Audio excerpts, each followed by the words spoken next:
I never thought I'd be sharing this story, but recent events have brought back memories I've tried to bury for years.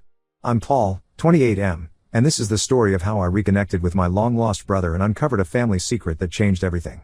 Growing up, it was just me, my younger brother Mikey, 25M, and our dad, Martin, 52M. Mom left when I was 5, and Mikey was just 2. At least, that's what we were told. Dad always said she couldn't handle the responsibilities of motherhood and chose to leave. We never questioned it because, well, what else could we do? Our childhood home was a small, 2-bedroom house on the outskirts of town. It wasn't much, but it was ours.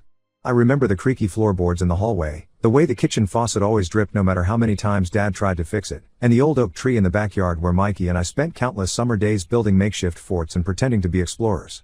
Dad worked hard to provide for us, often taking double shifts at the local factory to make ends meet. He'd come home late, smelling of sweat and metal, his hands rough and calloused. Despite his exhaustion, he always made time to ask about our day and help with homework when he could. I took on the role of caretaker for Mikey when Dad was working late. I made sure he ate, did his homework, and got to bed on time.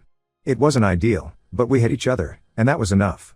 I remember nights when Mikey would crawl into my bed, scared of the dark or the thunderstorms that rattled our windows. I'd tell him stories, made up adventures about brave knights and clever wizards, until he fell asleep. We didn't have much, but we made do. Christmases were lean, but Dad always managed to fix together enough for at least one present each. I'll never forget the year he got me my first bicycle. It was secondhand and a bit rusty, but to me, it was the most beautiful thing in the world. I spent that entire summer teaching Mikey how to ride without training wheels, running alongside him as he wobbled and cheered when he finally managed to pedal on his own. School was a challenge for both of us. I was a quiet kid, more interested in books than sports or socializing.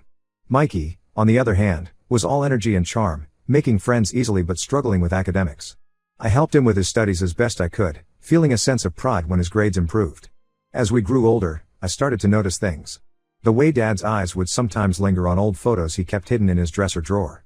The sadness that seemed to hang over our house like a heavy cloud, especially around holidays and birthdays. And the way Dad would sometimes look at us with a mixture of love and something else. Guilt? Regret? I couldn't quite put my finger on it. Everything changed when I turned 16. It was a Friday, and I remember feeling excited about the weekend.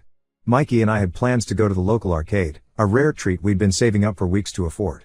I came home from school, dumping my backpack by the door as usual, calling out to let Dad and Mikey know I was home. The house was eerily quiet. Then I heard it, the sound of breaking glass followed by a muffled sob. I rushed to the living room and froze at the sight before me. The room was in chaos. Books and papers were strewn across the floor, a shattered picture frame lay near the wall, and in the center of it all was Dad, slumped in his armchair, an empty bottle of whiskey dangling from his hand. Mikey was cowering in a corner, tears streaming down his face. When Dad saw me, he lurched to his feet, his eyes wild with a mixture of anger and something that looked like fear. He lunged forward, nearly losing his balance. I stepped in front of Mikey, shielding him from whatever was coming. That's when Dad dropped the bomb that shattered our world. He wasn't our real father. Our mom hadn't abandoned us, she had died in a car accident when I was 4. Martin was her brother, our uncle, who had taken us in after her death. He had been struggling with the burden of raising us, turning to alcohol to cope. The room spun around me as I tried to process this information. Memories flashed through my mind, hazy recollections of a woman with kind eyes and a gentle laugh, the faint scent of lavender that I'd always associated with comfort but could never place. Had that been our mother? I looked at Mikey, saw the fear and confusion in his eyes, and knew I had to get us out of there. I grabbed his hand, and we ran. We didn't stop until we reached our neighbor's house, Mrs. Thompson, 65F. She had always been kind to us, offering cookies and a sympathetic ear when things got tough at home. Mrs. Thompson took us in that night, her face creased with worry as she made up the spare room for us. I remember sitting at her kitchen table, a mug of hot chocolate growing cold in front of me, as she called social services. Mikey fell asleep on the couch, exhausted from crying, while I sat there, numb and silent, trying to make sense of how our lives had changed in just a few short hours. Within a week, Mikey and I were placed in separate foster homes. I fought hard to keep us together, pleading with the social workers, but the system had other plans. The last time I saw Mikey, he was being driven away in a social worker's car, his small face pressed against the window, tears streaming down his cheeks. I stood there on the sidewalk, my own cheeks wet with tears, feeling like I'd failed in my most important job, protecting my little brother. The years that followed were a blur of different homes, schools, and faces. I withdrew into myself, focusing on my studies as a way to escape the turmoil of my life. Books became my refuge, offering worlds far removed from the harsh realities of my own.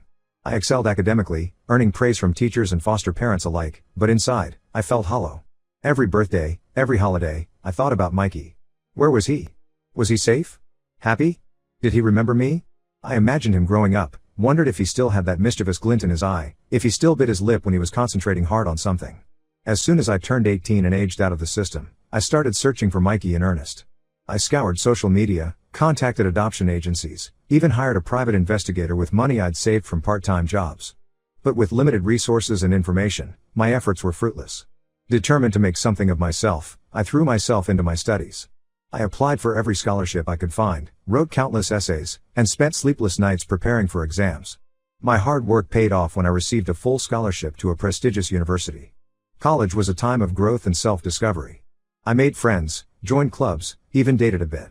But always, in the back of my mind, was the thought of Mikey and the family we'd lost. I majored in marketing, drawn to the creativity and strategy it required. After graduation, I landed a good job at an up-and-coming advertising firm. On the surface, my life looked perfect. I had a successful career, a nice apartment, and a wide circle of friends. But the hole in my heart remained. Every time I saw brothers together, at the park, in restaurants, on the street, I felt a pang of loss so acute it took my breath away. Then, last month, everything changed. I was scrolling through Facebook mindlessly one evening when I received a friend request that made my heart stop. The name on the profile was Michael Thompson. The profile picture showed a young man with familiar eyes, my eyes. With shaking hands, I accepted the request. Within minutes, I received a message. "Paul? Is it really you? It's me, Mikey. I've been looking for you for so long." We arranged to meet at a local coffee shop. The days leading up to our meeting were a mixture of excitement and anxiety. What if he didn't like the person I'd become? What if we had nothing in common anymore? What if this was all some cruel mistake? When I saw him walk into the coffee shop, all my fears melted away. He had grown so much, but I could still see the little boy I used to protect. We hugged for what felt like hours, both of us crying and laughing at the same time. The other patrons in the coffee shop must have thought we were crazy, but we didn't care. Over steaming cups of coffee that grew cold as we talked, Mikey told me his story. Mrs. Thompson, our kind neighbor from all those years ago, had pulled some strings and adopted him shortly after we were separated. She had tried to adopt me too, but by then, I had already been placed with another family. She gave Mikey her last name to protect him from Martin, which is why I could never find him. Mikey's life with Mrs. Thompson sounded like something out of a heartwarming movie. She had been patient and kind, helping him work through the trauma of our separation and the revelations about our past. She encouraged his interests, celebrated his achievements, and provided the stable, loving home we had always craved. We spent hours catching up. Mikey is now a teacher, married to his high school sweetheart, Lisa, 24F. They're expecting their first child in a few months. He showed me pictures of his life, his friends, his home. I was overjoyed to see how happy and successful he had become. But there was more to the story. Mikey had been doing some digging of his own, trying to uncover the truth about our past. He had discovered something that shook us both to the core. Our mother hadn't died in a car accident. She had been murdered. And Martin, our uncle who raised us, was the prime suspect. The case had gone cold years ago, but Mikey had found old newspaper articles and police reports. The evidence was circumstantial, but it painted a damning picture. Martin had been the last person to see our mom alive. He had inherited her house and custody of us after her death. And there were inconsistencies in his alibi that were never fully explained. As Mikey laid out everything he'd discovered, I felt like I was in a movie, one of those twisty crime dramas where nothing is as it seems. How could this be our life? How could we have lived with a potential murderer? And if Martin had killed our mother, why had he raised us as his own? Now, we're faced with a decision. Do we reopen old wounds and push for the case to be reinvestigated? Or do we leave the past in the past and focus on rebuilding our relationship as brothers? I'm torn. Part of me wants justice for our mother, wants to know the truth about what happened that night.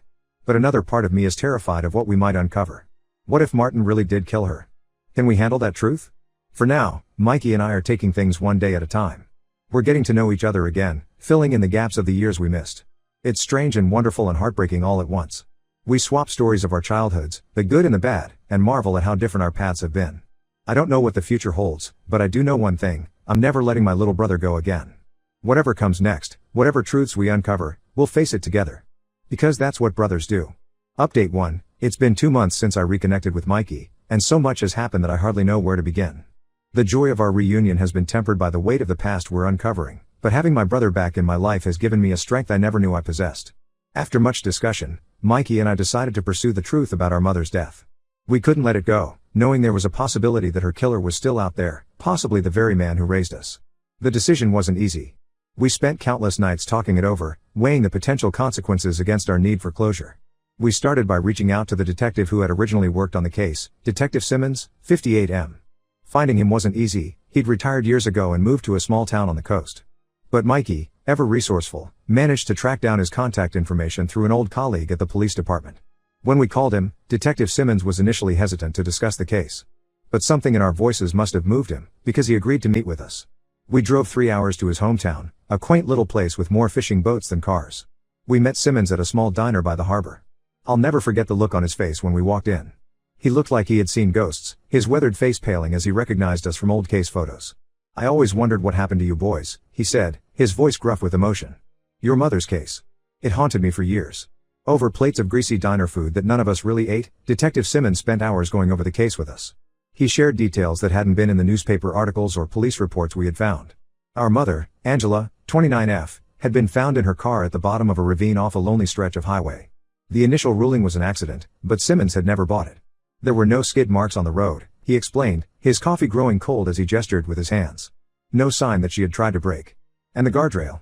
It looked like it had been hit with considerable force. More force than you'd expect from a car simply veering off the road. And then there was the matter of the life insurance policy. Just 2 weeks before her death, Martin had convinced Angela to take out a substantial life insurance policy. He was the sole beneficiary. It wasn't enough to convict him, but it was enough to make Simmons suspicious. "I tried to push for a deeper investigation," Simmons said, his eyes clouded with old regret. "But without hard evidence, my superiors weren't willing to pursue it. And then, well, life happened. Other cases came up. But I never forgot about your mother." As we delved deeper into the case, Mikey and I found ourselves on an emotional roller coaster. There were days when we were determined to uncover the truth, no matter the cost. We'd stay up late into the night, poring over old documents, trying to piece together a puzzle with too many missing pieces.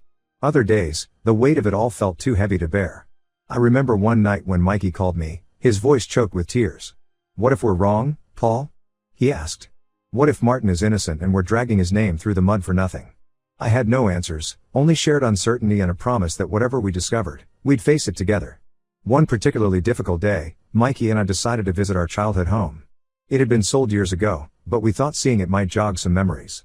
As we stood on the sidewalk, staring at the house where we had spent our early years, a flood of memories washed over me. I could almost hear the echo of our childish laughter, see the ghost of our younger selves playing in the yard. As we stood there, lost in our thoughts, an elderly woman approached us. She walked slowly, leaning on a cane, her silver hair gleaming in the afternoon sun. "Can I help you boys?" she asked, her voice kind but cautious.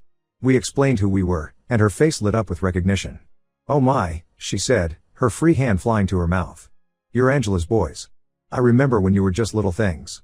Her name was Margaret, 75F, and she had been our next-door neighbor when we lived there.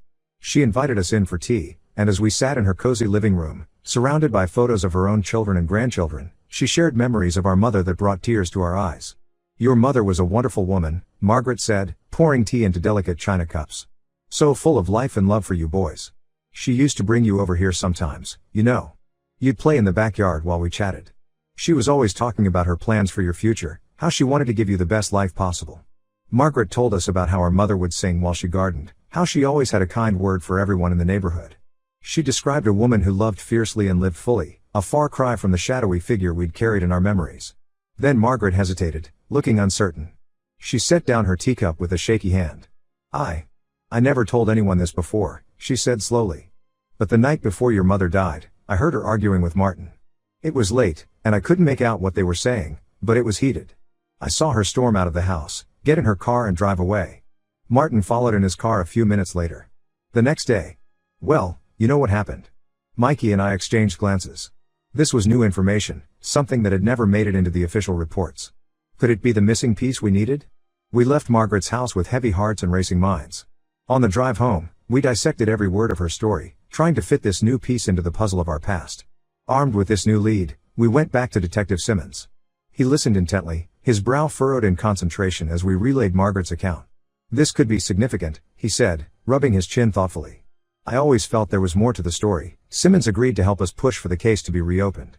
He warned us it would be an uphill battle given how much time had passed, but he had connections in the department and promised to do what he could. As we navigate this complex and emotional journey, Mikey and I have grown closer than ever. We talk every day, sharing our fears, our hopes, our memories. It's strange how quickly we've fallen back into the rhythms of brotherhood, as if the years apart were just a brief interruption. Lisa, Mikey's wife, has been incredibly supportive through all of this. She's often there during our late-night strategy sessions, offering a fresh perspective or just a comforting presence. I can see why Mikey fell in love with her. She has a quiet strength that seems to ground him. There are moments when the weight of it all feels overwhelming. Like when we found an old photo album in Margaret's attic, filled with pictures of our mother. Seeing her face, so like Mikey's, with my eyes, brought home the reality of what we lost. Or when we had to explain to Lisa's parents why we might not be able to make it to their anniversary party. How do you tell someone you might be busy trying to solve your mother's decades-old murder? But then I look at Mikey, see the determination in his eyes, and I know we can face anything as long as we're together.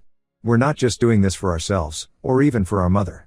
We're doing it for the truth, whatever that might be. The road ahead is uncertain, but for the first time in years, I feel like I'm exactly where I'm supposed to be. With my brother by my side, we're ready to face whatever comes next. Update 2. Another month has passed, and our lives have taken yet another unexpected turn. The detective working on reopening our mother's case called us with some startling news. They found new evidence. It turns out that an old security camera from a gas station near the ravine where our mother's car was found had been storing footage from that night. The camera had been thought to be broken at the time, but a tech-savvy officer managed to recover some corrupted files. The footage isn't clear, it's grainy and dark, but it shows a car matching our mother's model being followed closely by another vehicle on the night she died. The second car's license plate isn't visible, but the make and model matched the car Martin owned at the time. This new evidence was enough to get the case officially reopened. Mikey and I were called in for questioning, asked to recount everything we could remember from our childhood. It was a grueling process, dredging up memories we had long tried to forget. We spent hours in a small, stuffy interview room, answering question after question. What was our relationship with Martin like? Did we ever notice any tension between him and our mother? Did we remember anything unusual from around the time of her death? One particular memory stood out. I remembered a night, not long before we were taken away, when I overheard Martin on the phone. He was angry, shouting about money and secrets. At the time, I didn't understand what it meant, but now, it seems significant. I told the detectives about this, watching as they exchanged glances and scribbled notes. They asked me to try and remember more details. What exactly did Martin say? What time of night was it? Did I ever hear him make similar calls? I felt frustrated by how much I couldn't recall, how much had been lost to time and trauma. As the investigation progressed, we learned more about our mother's life, and Martin's. It turns out that Martin had been in significant debt at the time of our mother's death. The life insurance payout had cleared all his debts almost overnight. The police also uncovered records of large cash withdrawals from our mother's bank account in the weeks leading up to her death. When questioned about this, Martin claimed that Angela had been planning to leave town with us, and the money was for our new life. But no one could corroborate this story. Throughout all of this, Mikey and I have been struggling with conflicting emotions. On one hand, we want justice for our mother. The thought that her killer might have been walking free all these years, that we might have lived under the same roof as him, makes my blood boil. On the other hand, the thought that the man who raised us, despite his flaws, might be a murderer is almost too much to bear. I remember Martin teaching me how to ride a bike, helping Mikey with his math homework, working long hours to keep a roof over our heads. How do I reconcile those memories with the possibility that he might have killed our mother? Lisa, bless her, has been our rock through all of this. She's listened to our fears, held us when we cried, and reminded us to eat and sleep when we got too caught up in the investigation. Her pregnancy is progressing well, and sometimes, in the midst of all this darkness, feeling the baby kick brings a moment of pure joy. Then, last week, everything came to a head. The police called us in again, this time with news that made my blood run cold. They had found Martin. Update 3. The past week has been a whirlwind of emotions and revelations. When the police told us they had found Martin, Mikey and I braced ourselves for a confrontation.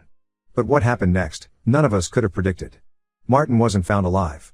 His body was discovered in a small apartment in a neighboring state, where he had apparently been living under an assumed name for years. The cause of death was determined to be natural causes, a heart attack. The apartment was a treasure trove of information. Among Martin's belongings, the police found a journal. In it, Martin had written a detailed confession of what really happened the night our mother died. According to the journal, Martin had indeed been deeply in debt. He had approached our mother for help, but she had refused, threatening to cut him off completely. In a fit of desperation and anger, Martin had followed her that night, intending to confront her again. Their argument on the road had become heated. Martin admitted to running Angela's car off the road, but claimed he hadn't meant to kill her. He wrote about his shock and horror when he realized what he had done, about how he had panicked and fled the scene. The journal went on to detail the guilt and remorse that had eaten at him over the years. He wrote about how he had tried to make it up to us by raising us as his own, but that the weight of his secret had driven him to drink and ultimately to abandon us. Reading those words, hearing the full truth after all these years, was overwhelming. Mikey and I spent hours talking, crying, trying to process everything. We felt anger, grief, confusion, and a strange sort of relief at finally knowing the truth. The case is now officially closed. Martin's confession, along with the other evidence, provides a clear picture of what happened that night. There will be no trial, no sentencing, no face-to-face confrontation. In a way, I'm grateful for that. I'm not sure I could have faced Martin after learning the truth. As for Mikey and me, we're focusing on healing and moving forward. We've decided to honor our mother's memory by starting a foundation in her name, aimed at helping children who have lost parents to violence. Lisa gave birth to a beautiful baby girl last week. They named her Angela, after our mother. Holding my niece for the first time, I felt a surge of love and protectiveness. I promised her silently that she would grow up knowing the truth about her grandmother, not just how she died, but how she lived and loved. This journey has been painful and difficult, but it's also brought Mikey and me closer than ever. We've reclaimed our past, confronted our demons, and now we're ready to face the future, together, as a family.